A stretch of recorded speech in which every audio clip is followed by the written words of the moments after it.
Bam. Connection successful. Let's go. How you doing, everybody? It is Tuesday, April 7th in the Big 2-6. I'm Hattenbeard. You're an attentive audience, and today is my brother's 46th birthday. So shout out to my older brother on his birthday today. He went to the dentist. What a lucky duck he is. Talk about a lucky duck. Talking about Dexter Lawrence. Talking about the New York Giants. Ha ha, ha ha.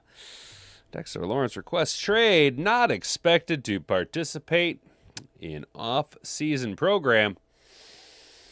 You get him in the market for an all-pro defensive tackle. In his prime, he's got a few Pro Bowls. All-pro caliber player. Kind of a bit of a game wrecker, a little bit of a game changer. All I'm saying is that if you're in a spot here in Detroit, is there somebody maybe you'd be willing to move, like another defensive tackle and maybe a pick to bring in a guy like a Dexter Lawrence? We'll discuss this. Just kind of came out late yesterday afternoon. Shout out Brandy tweeting it at me right before we went live, and I was like, hey, yo, sis, how incredibly fitting. That is actually our lead story of the day. The first thing we were going to talk about is Dexter Lawrence, because there's not a lot of news, right? Not a lot of news, but we will fill out the show for each and every one of you guys. And then we're going to kick it on over to, you seen him on the thumbnail. Bit of a topic of discussion all offseason. Now, I'm not the biggest or mightiest fan of this draft prospect, right, is Detroit Lions' rumored interest in offensive tackle. The human mountain that is Kadyn Proctor, a smokescreen. Could latest draft reports about Lions' interest be a smokescreen? Or is it the truth? Hee-ha, ho ha ha ha ha hee-ha. We can slice this pie a couple of different ways, and this conversation will go a couple of different directions. So you're going to want to make sure that you're locked in for that before we get up to it. We will then be talking about Lions. Just all defensive backs on your draft board. Get them off. We're not bringing in any DBs. Brad Holmes resigns another value. I was high on it when we brought him in last year, and he proved his worth. Obviously, the rest of the NFL not so keen on the talents of Avonte Maddox, but the Lions re-sign Avonte Maddox. There's so many guys that some of these guys aren't going to be around, but you like the level of competition, right? A bit of an insurance policy around the safety room specifically with Avonte Maddox, and then we'll finish today. If we're looking A to Z sports. Who do you think it is? It's our guy, Mike the Slipper Payton's got an article for us. The Detroit Lions are extremely well prepared in case they have their worst nightmare with Brian Branch and Kirby Joseph. Hot diggity dog. We're going to kind of bookend those two stories together, as well as taking your chats and discussing, all things football, maybe even some things not football related. We'll see. It's Tuesday. If you haven't already, would you guys kindly do me a favor? Would you kindly walk on over to that subscribe button, subscribe to the channel if you're new here. Ring that notification bell so that you can be notified every single time we go live Monday through Friday, 10 to 11 a.m. right here at Rumble, YouTube, and Kick. I really appreciate it. We're trying to get our numbers up. We're trying to hit 50 subscribers over on Rumble by the time of the NFL draft. I think it's like 16 days away. Trying to get up to the big 900 over on YouTube. That's probably not going to happen. And then Kick, we're just going to take whatever we can get. A little kick in the arse never hurts nothing. We got one new follower yesterday. Shout out the 11 of you over on Kick. I see you guys.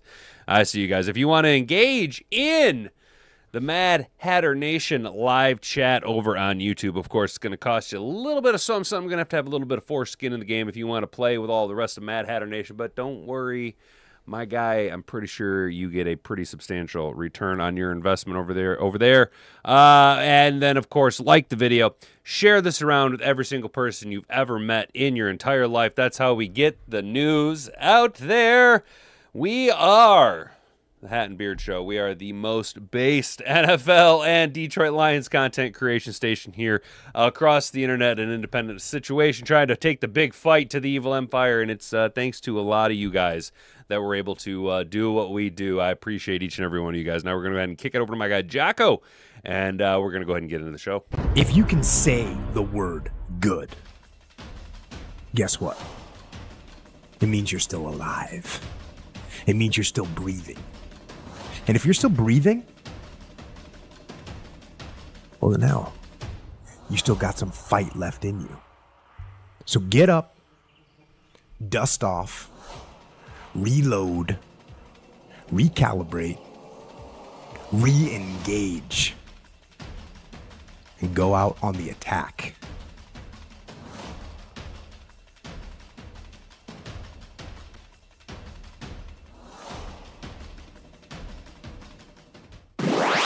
Alrighty, as we said, our lead story of the day around the NFL reports Giants defensive tackle Dexter Lawrence.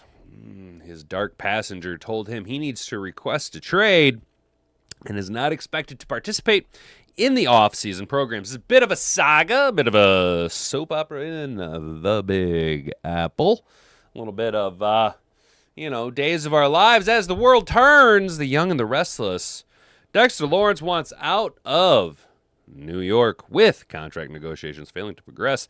The Giants' all-pro defensive tackle has requested a trade and will not participate in the team's offseason workout program, which begins on Tuesday, ESPN reported on Monday. Lawrence and the Giants have attempted to strike a deal in each of their last two offseasons, but have failed to make tangible progress. Lawrence's name circulated prior to the 2025 trade deadline, but Giants GM Joe Schoen was unwilling to move Lawrence without a significant return. NFL insider Mike Garofalo reported. With offseason programs beginning this week for teams led by new head coaches, Lawrence seems to be digging in, refusing to report to the start of voluntary workouts while asking for a fresh start elsewhere. Now, this is a little bit impactful. There is, by no real stretch of the imagination, do you see a necessity for a guy like a Dexter Lawrence, with the pedigree that he has. It's voluntary off-season workouts, be there, but it's not, as impactful as, say, like Enos the Penis Rake Straw Break Straw here in Detroit. Very important that he is in-house getting these workouts and getting stronger for the upcoming season. But Dexter Lawrence, a little bit unnecessary. However, and I don't know the final, the ins and outs of his contract, but, there is sometimes financial incentives for these guys to meet these requirements. I don't know if it hits Dexter Lawrence, but he could be, he could be losing a couple $1 dues over on the back end by doing this. A first-round pick out of Clemson in 2019. Lawrence earned 3 Pro Bowl nods from 22 to 24 and 2 second-team All-Pro selections, proving himself as an interior force for the Giants club that has endured plenty of struggles during his career. New York identified Lawrence as a key pillar of the Giants roster construction when they signed him to a 4-year, just a cool $90 million extension, and I am such a poor in 2023. But it seems as if they cannot land in the same ballpark when it comes to Lawrence's next payday. Well, if you ain't got the money, you can't do it. Squarely in his prime at 28 years old and with 2 years remaining on his existing contract, Lawrence should command a significant return. We'll see if his trade request prompts Schoen to answer calls on Lawrence's availability or if it motivates the GM to move closer towards another extension with the hefty interior defender. What do you think he could get, guys? What do you think? Let's turn into Peter here over from Portland, India. What do you think you could get in return for Dexter Lawrence, and what would you be willing to give up? Say you're an organization. Let's just go ahead and throw ourselves in the boat of Aleem McNeil. You want to move on from Aleem McNeil. Okay, I like Aleem McNeil, but say you're staunchly in the camp of wanting to move on from Aleem McNeil. Financially, are you within the same wheelhouse of AVV against the cap of players swap, and then obviously accolades don't really equal out. So if you're Detroit and you wanted to move like an Ali McNeil for a Dexter Lawrence, what kind of picks are you willing? There's a big ass bee flying around. What kind of picks would you be willing to incentivize that with? Are you gonna can you juice that deal at all if you're Detroit? Would you like to bring in a Dexter Lawrence? Would you be willing to move on from a guy like an Ali McNeil in lieu of a guy like a Dexter Lawrence? I have nothing against Ali McNeil, but man, oh man, guys. Like, let's just go ahead and look at the reality of this. If you are the Detroit Lions, your defensive line gets significantly better with the acquisition of Dexter Lawrence and by removing, say, an Ali McNeil. Okay, this is just hypothetical, but say you have to remove an Ali McNeil in place of, say, a Dexter Lawrence. You have a better defensive line with whomever on the opposite end of Aiden Hutchinson than you do with Hutch, McNeil, Williams, and Mad Max Crosby. Dexter Lawrence is more impactful to what the Detroit Lions can do in the scheme of things than a Max Crosby could. Am I wrong? Am I off base?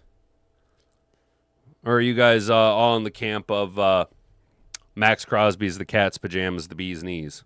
You know what I'm saying? Because I think that what the Lions try and do, we know that the Lions try and create pressure from the inside of the defensive line. A guy like a Dexter Lawrence.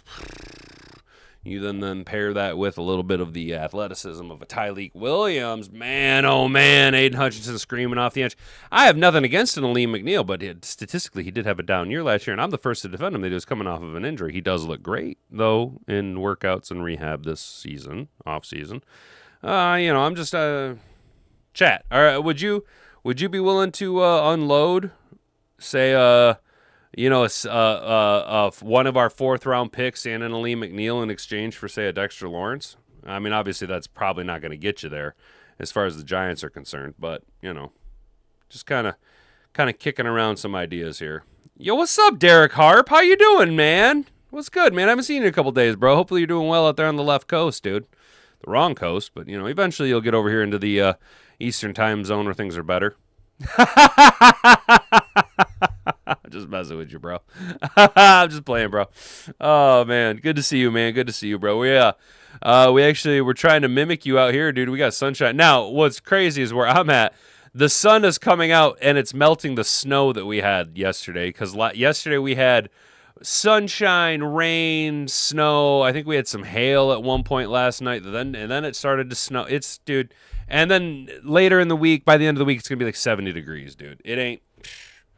Is wild, bro. Is wild. You moving up here, dude? You moving this way, bro? That'd be dope, dude. That'd be dope. Get out of California. California, the wrong coast. California, here we come. All right, let's talk about a little Detroit Lions draft prospects. Obviously, it's the topic of discussion for the next couple weeks, and we're probably going to get pretty bored of it. Speaking of bored, I do need to figure out, should we have like a running draft board? I think we should have like a running draft board over here. You know what I'm saying? I could make like a spreadsheet, and we could like maybe adjust players instead of writing it down. You know what I'm saying? I think we start to kind of keep track of that here for the Hat and Beard Show. Mad Hatter Nation's draft board, if you will. We'll try and temper a little bit of our expectations. Some I'm kind of kicking around, just some ideas. Let me know how you feel about that, chat. But we are going to go here and talk about, are the Lions' rumored interest in Kadyn Proctor a smokescreen? Could the latest draft report about the Lions' draft interest be smokescreen or truth? Now, just before we get into it, it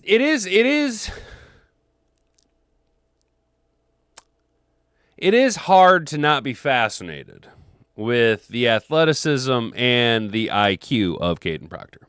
Okay, now, he should, by all metrics, be a 0.01% of athletes when you put those two things together. The problem I have with Kadyn Proctor is that at one point he was almost 400 pounds. Okay, and when you get on Alabama Crimson Tide, when you get on their Reddit, a lot of Alabama fans, people who love, they are like, Roll Tide! Them people, dude. They're like, dude, he's a slapdick, man. And that worries me, dude.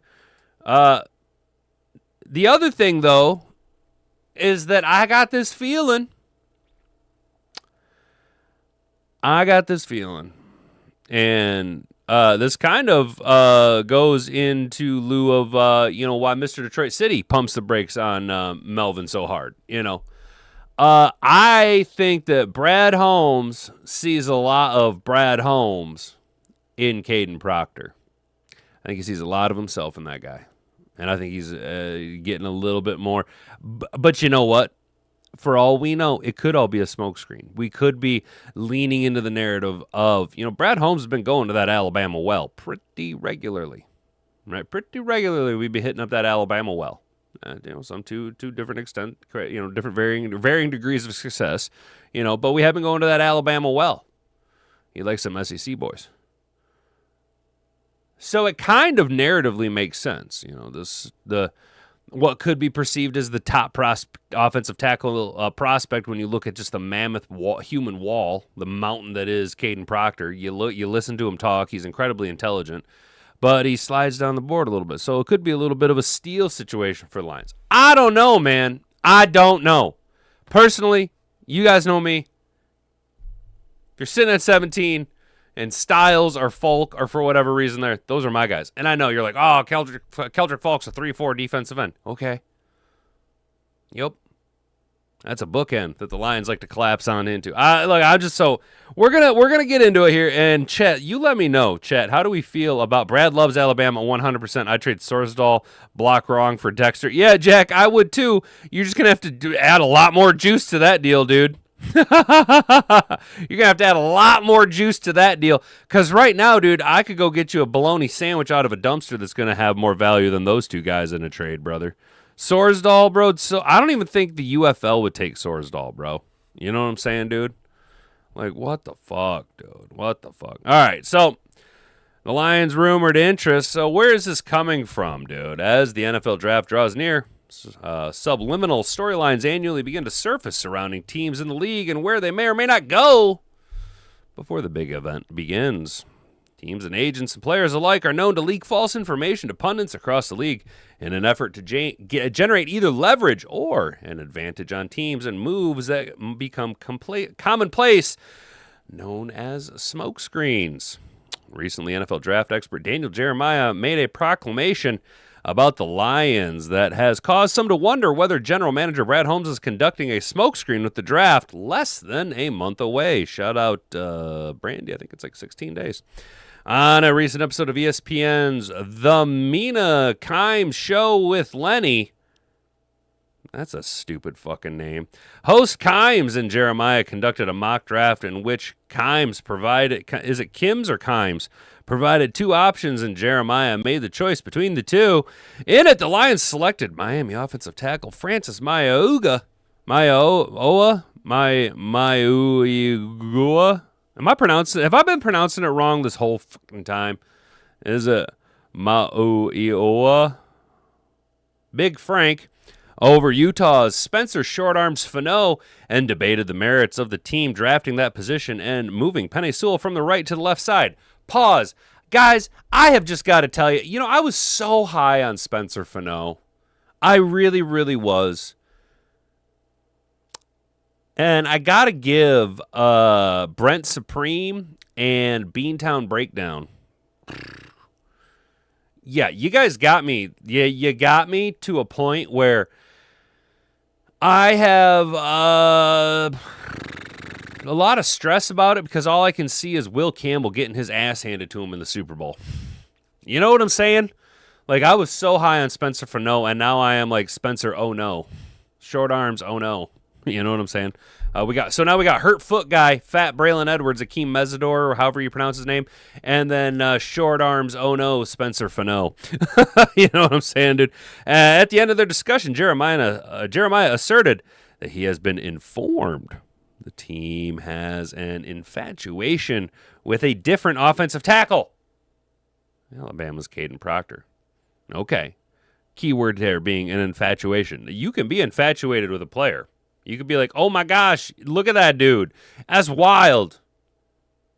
Anyway, you know what I'm saying? I was told they love Proctor, by the way, Jeremiah said. It should be noted that Jeremiah himself is not the biggest fan of Proctor and views him as a bit of a risk. Hashtag base Daniel Jeremiah. Maybe I'm just older now, but the risk, 390 pounds at one time, the former NFL scout said of Proctor. That scares me. That scares me too. Now, unless that was all in his brain. If he had a big old gigantic brain and he had to shrink his head to get down to that size, that's one thing. But based on the imagery I seen, it wasn't in his brain. He was just a big fat bag of shit out there, dude. He was just like mass equals greatness, and it's like, no, dude. You're so big, you're starting to generate a gravitational pull, which is pulling defenders into, and you're getting flagged for holding. There's a penalty, or plenty to like about Proctor, however, who is listed as Jeremiah's number 22 overall prospect in the most recent big board. He's a big athletic tackle who fits the need the Lions have for a tackle after Titty Decker's departure. Ooh, yes, we're all so scared. Oh, no. Oh, no. What are the Lions going to do without Taylor Decker? Ah!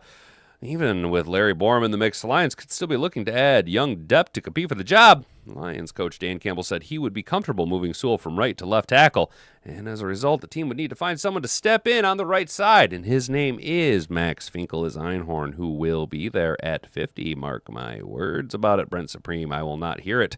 The Alabama product was the team's highest-graded offensive player by PFF, notching a 86.1 overall offensive grade.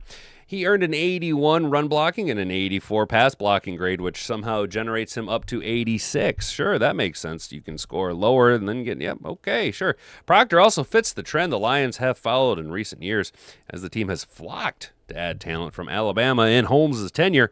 Of the 5 drafts he has conducted, the Lions have selected an Alabama with 3 of their first-round picks. Or 3 of their first-round picks. That's right. 3 of their first-round picks in the 5. Gotcha. You see what I'm saying? Yeah, J-Mo, Gibbs, and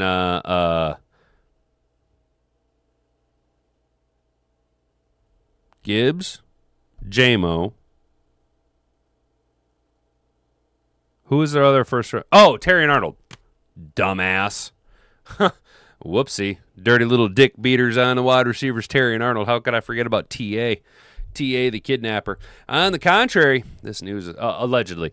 This news is somewhat surprising. The Lions have been notoriously tight-lipped when it comes to their moves in the draft. 3 years ago, they shocked many by drafting running back Jahmyr Gibbs in the first round at the number 12 overall, as they kept their infatuation with the talented player very close to the vest. It remains too early to tell whether exactly the Lions camp is voicing interest in Proctor for leverage, yes please, or if it is truly a direction they feel comfortable doing. However, the lineman does fit their player profile and would be a nice addition with the number 17 overall pick in this year's draft. No. See what we're doing here. See, there's our guy. Here's our guy. You see that guy right there?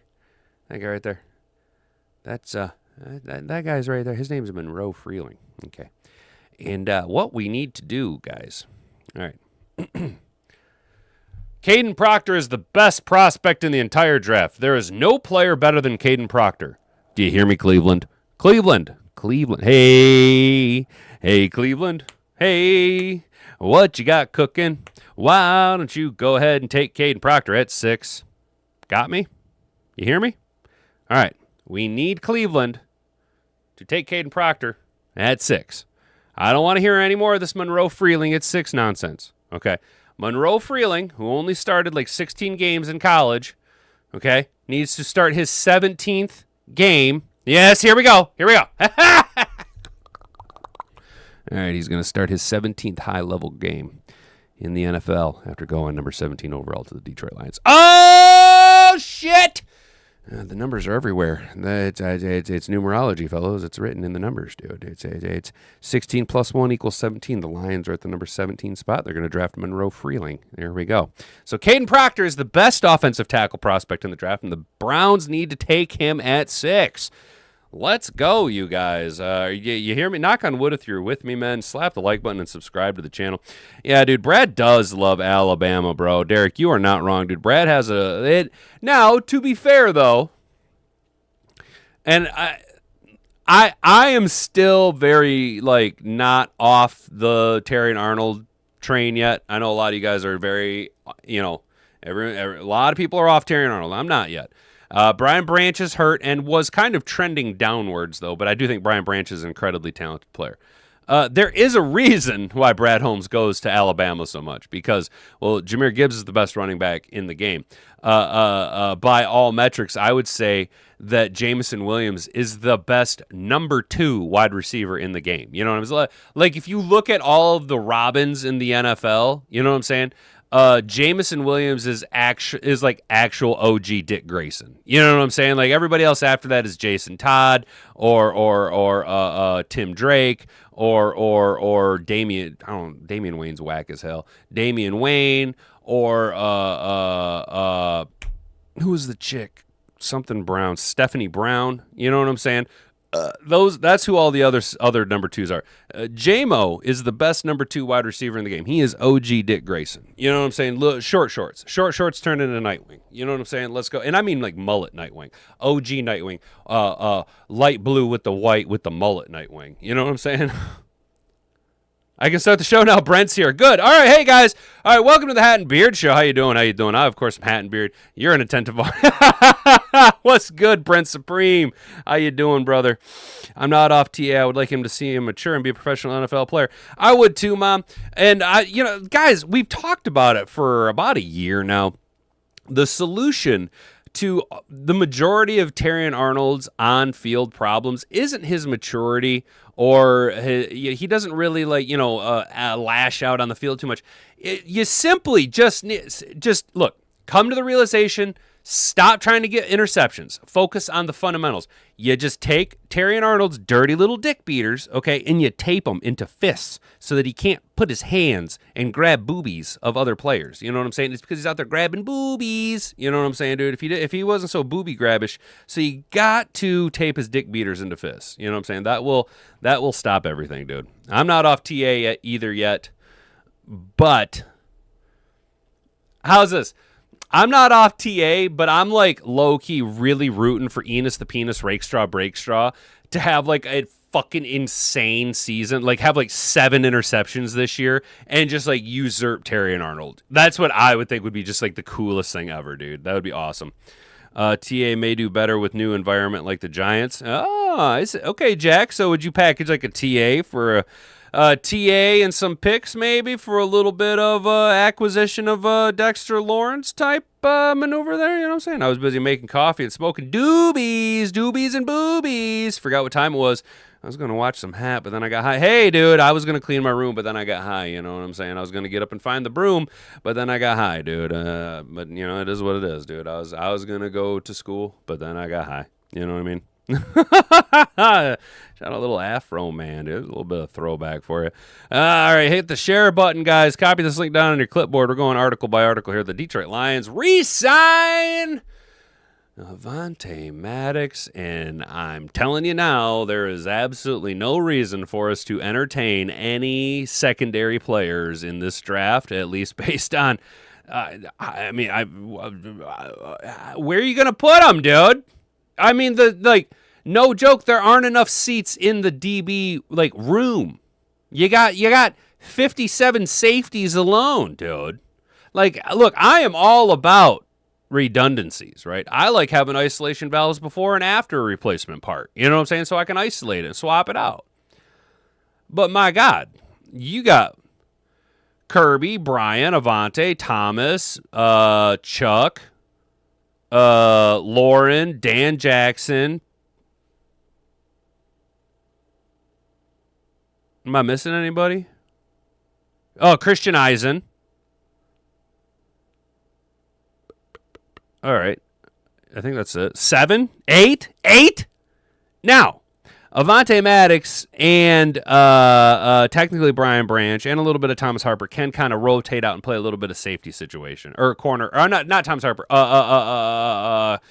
Christian Eisen. They can play a little bit of nickel corner spot. So you get a little bit of the hybrid spot. But you guys, I liked the acquisition of Avonte Maddox last season. Okay, I thought it was a very nice depth piece, a good signing that gave us a little bit more flexibility.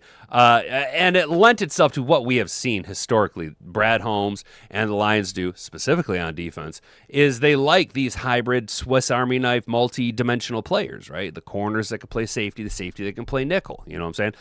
the bookend defensive end that can kick down and play in the speed package along your offensive or your defensive line and go from a 5 to a 3 technique. Right, Levi Onwuzurike, Josh Pascal is supposed to be doing that. Broderick Martin, Marcus Davenpoop, Michael Brockers. That's what these guys were supposed to be doing. Yeah, to various degrees of success. Linebackers, that's why I'm telling you that Sonny Styles could be the absolute perfect salve for what the Detroit Lions are trying to do as they evolve our defense.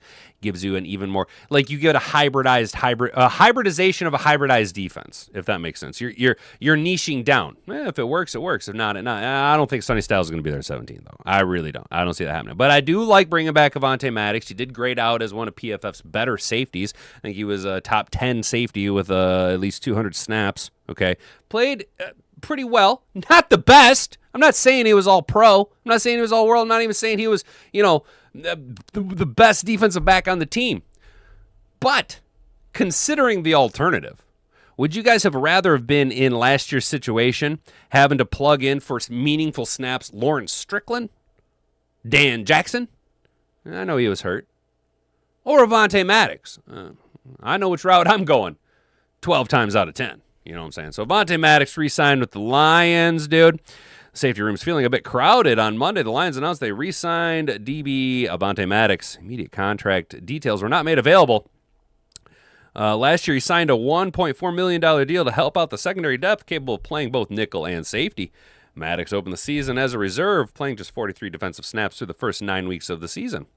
However, when the injury bug hit the Lions' safety room hard in the back half of the season, Maddox stepped up and played good, sound football on the Lions' defensive back end. He was particularly helpful after Brian Branch went down with a torn Achilles against the Cowboys in Week 14. Maddox went in there for him the other day, and we thought he did a hell of a job. He really did, Coach Dan Campbell said in December. I mean, he's really played his tail off, which is why he's here, because he's a football guy. He's got versatility, nickel, and can play safety. Man, he put out a lot of fires back there for us. Made quite a few plays, and I would agree.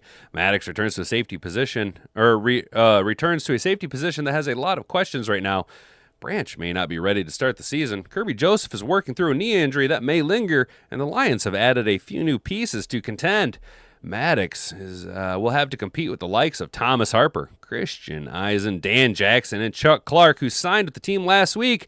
Suddenly, the depth chart at the safety room looks like this. Obviously, BB and Kirby, Avonte Maddox, Christian Eisen, Chuck Clark, Thomas Harper, Dan Jackson, and Lawrence Strickland. Damn, let's see. 1, 2, 3, 4, 5, 6, 7, 8. Yo, your boy got them all, dude. It's worth noting that a lot of these players, including Maddox, have the versatility to play at the corner or at the nickel cornerback position as well. So that's why, the proof is in the Detroit Lions defensive pudding. They love these hybrids secondary players, dude. And I like it too. I like a little bit of versatility.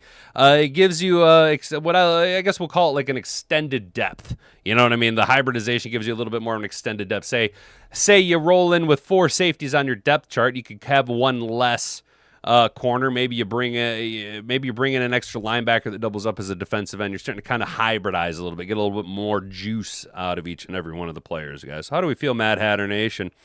TA seems to have personality to tighten up his ship after this nonsense. I think so too. And not for nothing, organizationally, I feel like the Lions. Now, I'm not saying that JMO was an actual problem.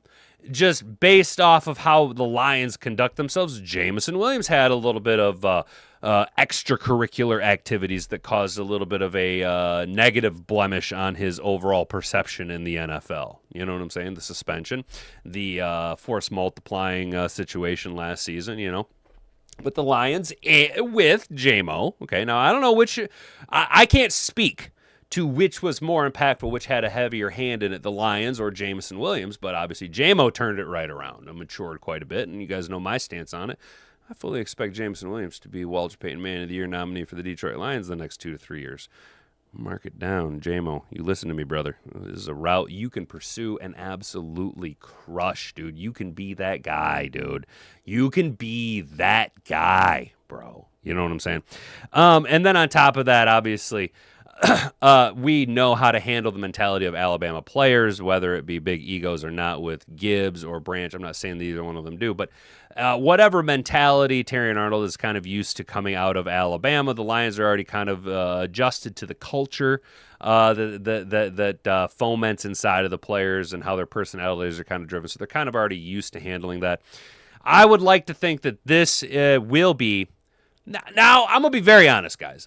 The limited information that I've seen about the Terry Arnold situation, I don't see any actual connection to him, okay? We are seeing, yes, he is mentioned in text messages. That's about the most that we can get.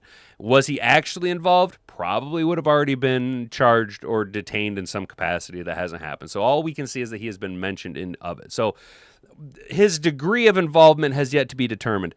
But I would like to think that this is going to be an incredibly sobering moment for him. A very, very sobering slap of reality in his face of, hey, bud, you're very close to losing it all.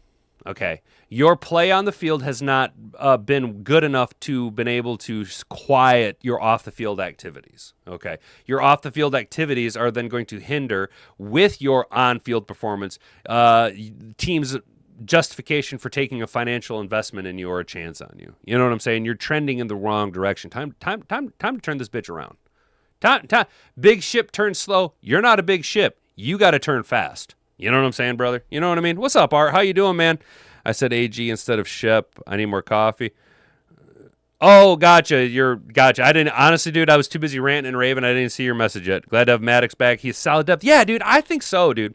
I think Maddox is, it's that, again, that, and this is what Brad Holmes does, is this underwhelming kind of like not sexy pick. You know what I mean? Or addition. You know what I'm saying? I can see Brad trading Arnold in the draft if a legit DB lands to them. Art, I completely agree. So in that situation, I don't know if there's any other guys other than Delane. But say Brad Holmes is sitting at 17 and Mansour falls to us, right? I could see Brad Holmes doing very similar handling of TA as to how we handled DeAndre Swift when we drafted Gibbs. It will just be about 12 hours of people going, what are we going to do? And then it's like, hey, he traded that sorry bastard. You know what I'm saying, dude? I agree with you, but it's got to be a real good, one of the basically the top corner in the draft, which we've seen mocks where he's fallen to us. You know what I'm saying? So shout out. I'm not trying to like glaze Brad Holmes or nothing. Mr. Detroit City, I know he might think I'm kind of out here glazing him a little bit, but I could see Brad Holmes trading Arnold as well, dude, especially if a legit DB falls to us. I said with all of your online drafts, plus Sam Rao should make an offensive stoppable. Shep could get by with used box of popsicle sticks and some duct tape. Yeah, dude. Yeah. So like the draft that we did yesterday, we could just basically go fucking pedal to the metal, just like greatest show on turf and just outscore anybody and just have your defense just kind of like slow down opposing offenses. What do you think of an existing player we could trade because we don't want to pay them? Laporta. Art, I don't like to exercise the thought of trading Laporta. And I don't know, man. I'm trying to think of. So actually, at the top of the show, I talked about right now a player trade that I could, or at least was kind of exercising my brain with, having a thought exercise around, was with Dexter Lawrence. So Dexter Lawrence wants out of New York. I could see the Lions, because the cap offset would be somewhat similar, and you're going to have to juice it a little bit with some picks. But I could see the Lions moving Aleem McNeil to New York in exchange for Dexter Lawrence. Obviously, we'd have to juice it a bit with some picks. But I could see Aleem McNeil being traded. Especially when you look at, we drafted Tyleik Williams last year. Those two physical builds are very similar. What they do on the field, I can't say is a one-to-one matchup because the sample size of Tyleik Williams isn't as great as one would like to have. I do like the game Tyleik Williams brings in the exposure that we did see, although pass rushing upside not really there. A lot of hands up in passing lanes, a lot of cerebral activity.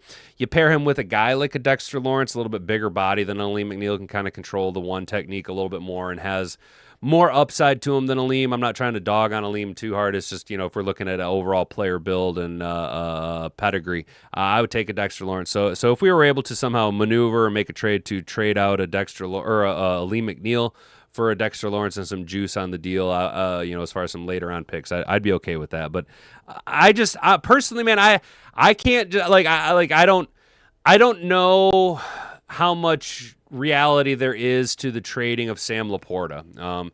So if we want to win now, right? So let's just try and work. I'm just trying to work through this, okay? If we're trying to win now, we need our offense to be at the top of its game.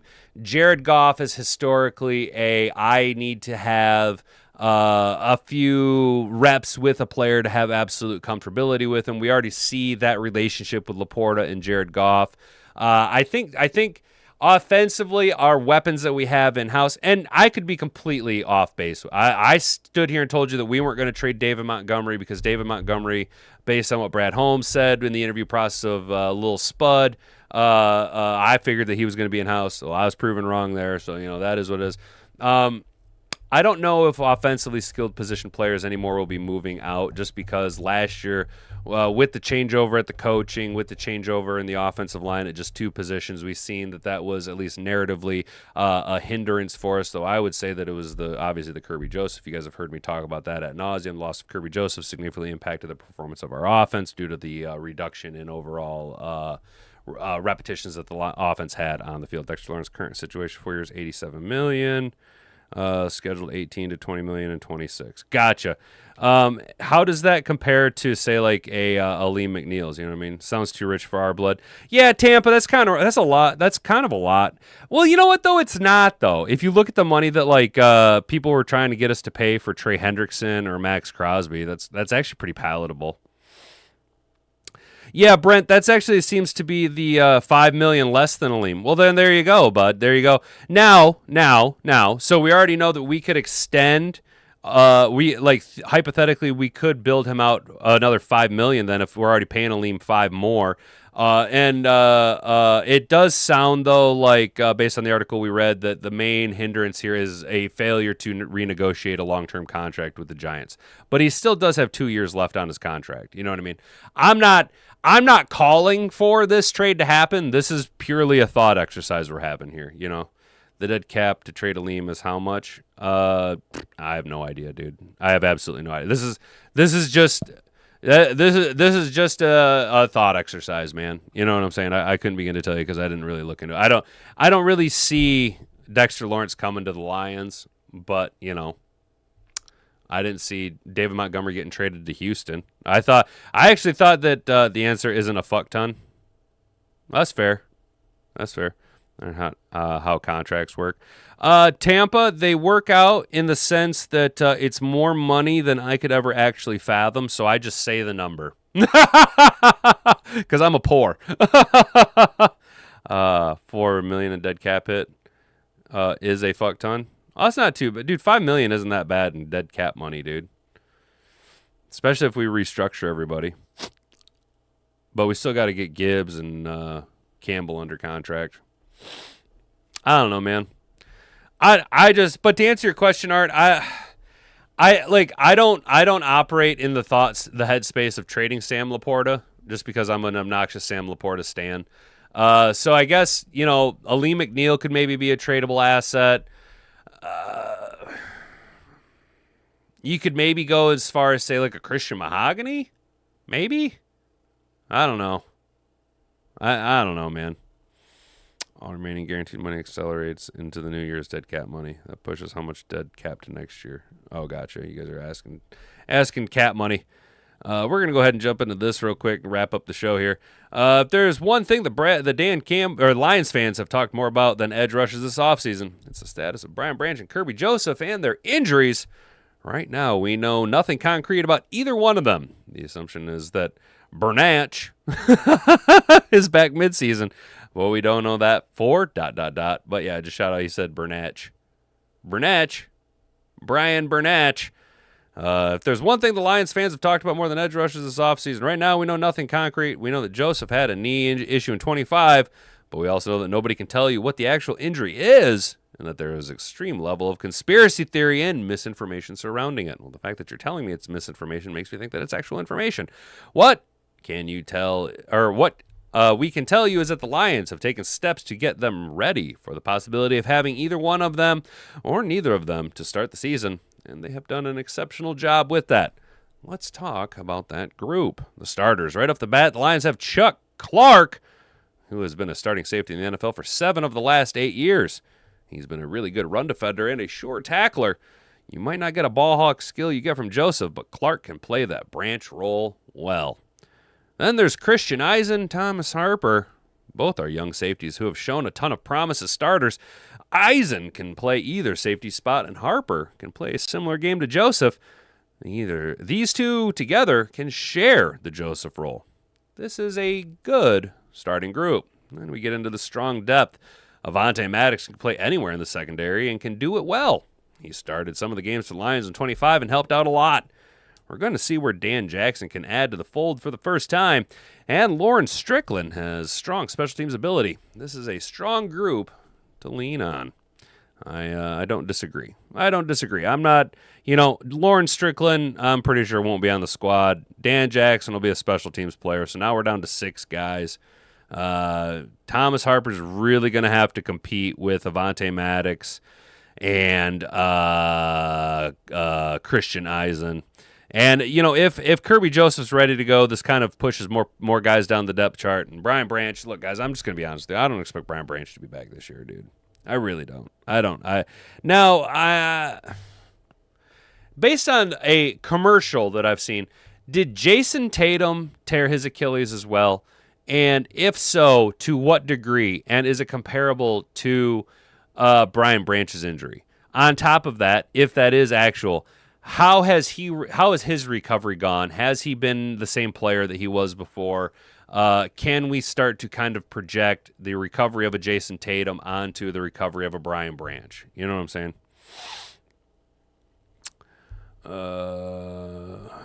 Stolen a fuck ton of money from future cap years. Liam's dead cap is $44 million this year. Holy shit. Okay, that's too much. Can't believe the game leaving that contract on an injured season. Yeah, but he got the contract before the injury, didn't he? Didn't he sign the contract before the injury? We can't afford $44 million dead cap of Liam over the next season. 100% untradeable. Yep, 100%, Brent. That is way too much money for us to trade. Yep, you're right.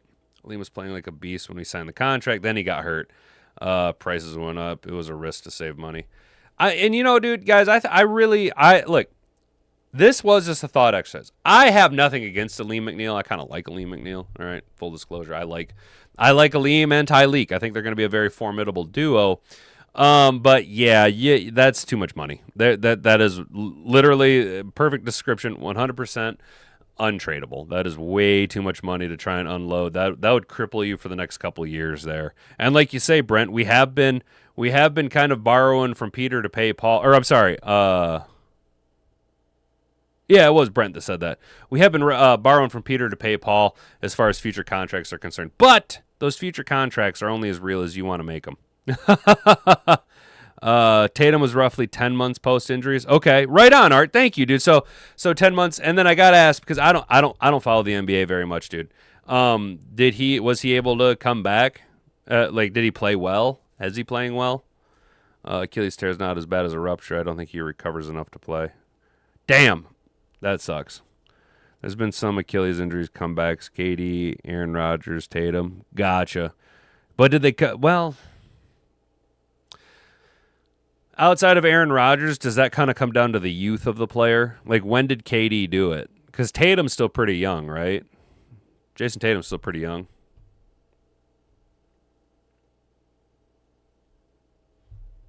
Let's just look at Brian Branch.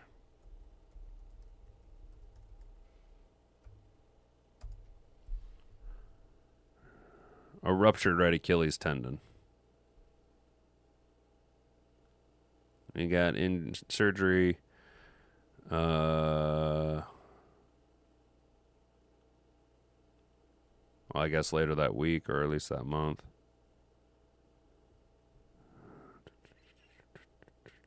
$10 to 11 months, like keeping him out until the start of 26. Along Branch is working hard as recovery. The injury is often linked to accumulated strain. Now, do you guys remember after Brian Branch's rookie year, like right after the season got over, he was in a boot? Do you guys remember that? Was that on the same leg? The team is optimistic about his return.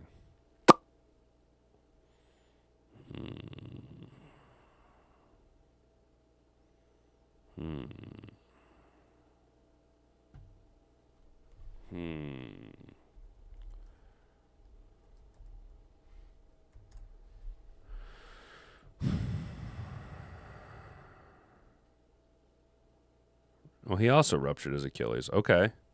Same tendon. Okay, same leg. After 10 months of rehab, made his debut in March. Careful management, plan to avoid fatigue, ensures long-term health as they head towards the playoffs. Rupture at Achilles.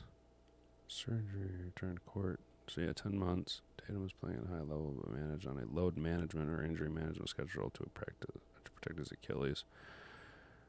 Okay. Former self. Okay. Bouncing. So it's all about management if he can return. So it turns to players like KD and Dominic Wilkins. So also relied on performance of Jaylen Brown, blah, blah, blah. Well, as of a couple days ago, 4 days ago, got his swagger back. The NBA should be worried. Looks smarter by the day as Jason Tatum reminds everyone who he is. So Jason Tatum is able to do it. So why can't Brian Branch? You know what I'm saying? Word is Branch wouldn't be back until at least Thanksgiving game. Yeah, well, I'm not operating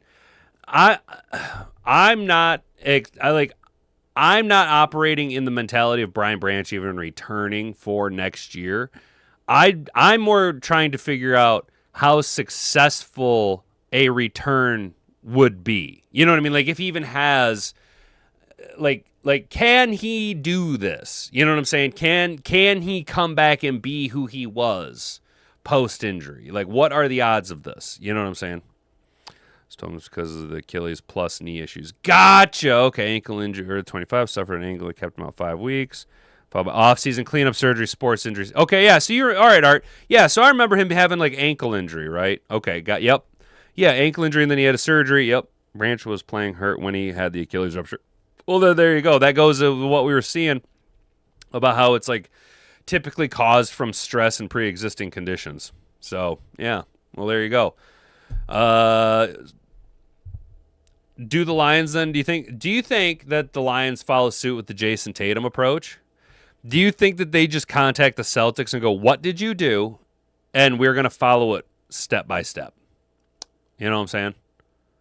Because clearly the proof is in the pudding with Jason Tatum. You know what I'm saying? So why not just one for one?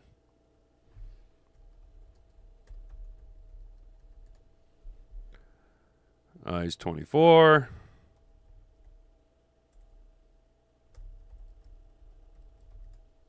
Jason Tatum's 28.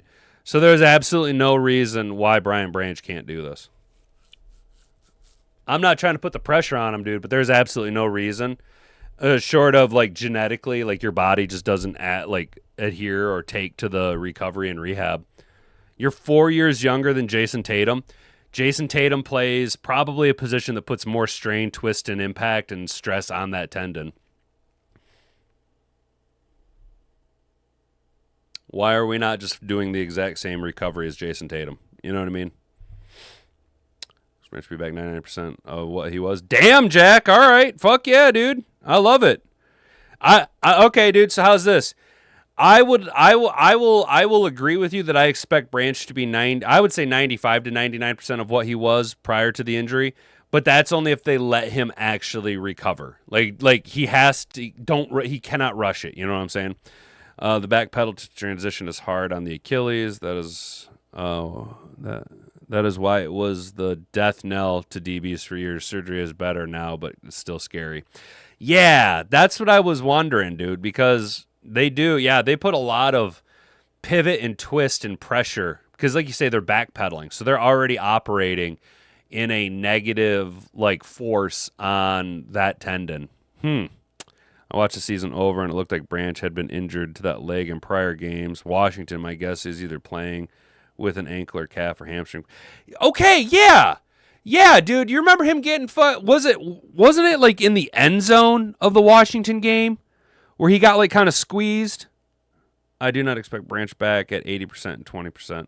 Damn, Brent. Okay, that's fair. You expect him to be back at 90%.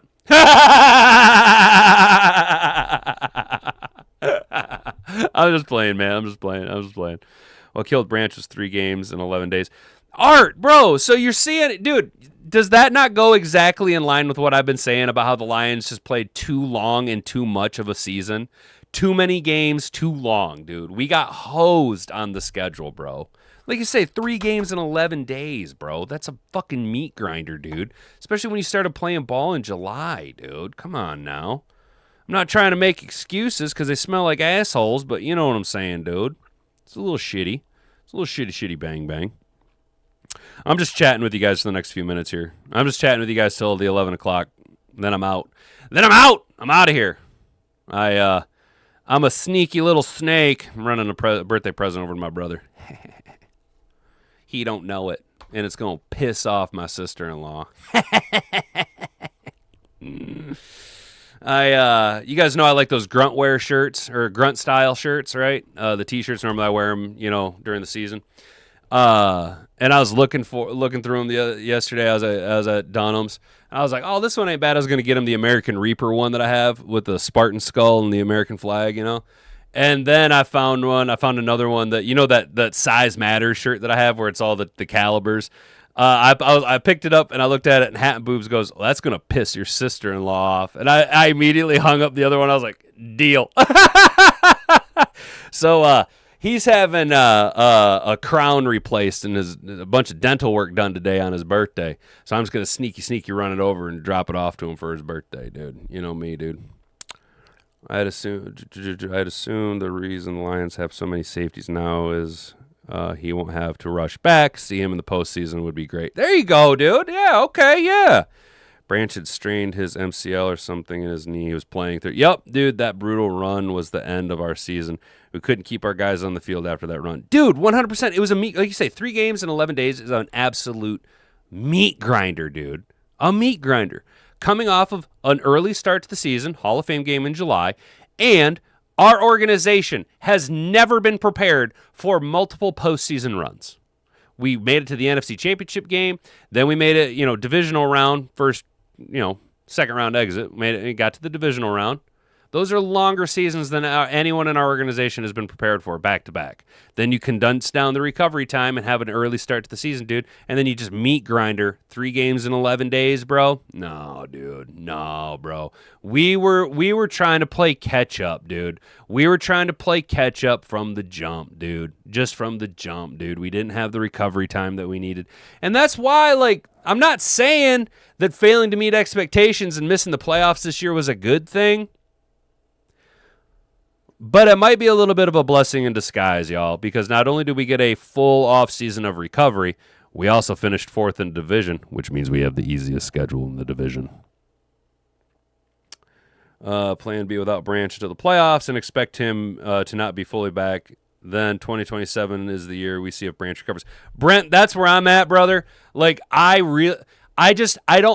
talk about Brian Branch because I like Brian Branch. I want everyone to know my expectation is that we do not have Brian Branch at all next year because I don't see a reason to rush him back from this injury. He has way too high of a career ceiling. He is far too talented of a player for the Detroit Lions. There's no reason to rush him back.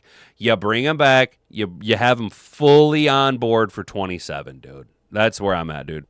Plus, I had the 3 hardest schedule to the mix. Yeah, dude, or the 3rd hardest. Exactly, Art. Exactly, dude.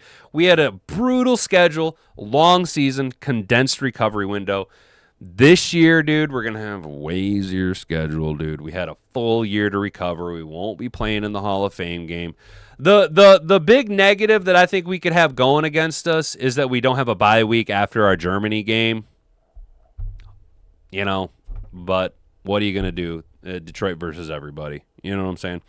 I do want to shout out the 4 of you over on Rumble, dude. Rumble been kind of hanging out there. Not a lot of chat activity, but I do appreciate you guys. If y'all could hit that like button, that'd be absolutely awesome. I'd sit BB until the postseason. There you go, Rick, dude. See, I think we're all coming at it from a real smart place, dude. I think we're all coming at it from a real smart place, dude. Temper our expectations. Realize how talented of a player Brian Branch is, and that you protect your assets. You know what I'm saying? My hope is DC tells our guys to listen to their bodies this season and take a game off if necessary. Yeah, Art, dude. You know what, man? If that's what it takes, bro. Now maybe we kind of. I don't know, man. I don't know. I'm not trying to tell you guys what to do, but we need to get our team. Every player needs to be on a regular schedule of. Hang on, my camera's fucking up. A regular schedule and dosage of NMN. They all need to be taking NMN. Y'all, I've been taking NMN. This is not a paid advertisement, okay? I've been taking NMN for about a year now. Never felt better, dude. Fucking body's feeling great. You know what I'm saying? Hat and Boobs has been taking NMN for about 6 months now, and she gets compliments all the time at work now. The girls at work are like, damn, you look so young. What are you doing? Like, what is going on? You're like glowing. You know what I'm saying? And it's like it's NMN, dude. It's you gotta get on NMN, dude. Kyle Pitts signed a franchise tag, so the tight end rumor is done. Gotcha. Oh, so he's on the franchise tender down in Atlanta. Is done for us. Gotcha. Yeah. Well, hey, and Art, so if you recall, the first big article that kind of went viral about the Lions trading Sam Laporta. If you remember, down at the bottom of the article, the author or the writer, the reporter, whatever you want to call him, straight up said that this is maybe a 10% chance. I do not think this is actually going to happen. This is just like, it was kind of like us last year talking about trading Jameson Williams, where it's like, okay, when you boil it down, you're looking at tradable assets that turn into, not necessarily pillars of the offense, but more luxuries. You know what I'm saying? As a resident stoner, molecular biologist, scientist, NMN absolutely works, bro. It does. NMN is where it's at, dude. Y'all gotta get on NMN, dude. You gotta get on NMN, dude. It like fucking jump starts your mitochondria. It fuels your mitochondria so hardcore, bro. It like, my recovery time is great. The gains have been sick in the gym, dude. Like it's my skin's healthy. You know what I'm saying, dude? Hair's great. First thing that I noticed right off the rip with NMN. Now I also take collagen peptides, but yo, my fingernails just start like I was like fucking Sabretooth over here. Just like my fingernails are, first of all, they're like fucking tiles. They're so thick and strong, dude. And like, so it's like I got tiles for fingernails and they grow. They just grow like I got like fucking tile daggers over here, bro. But yeah, NMN's where it's at, dude.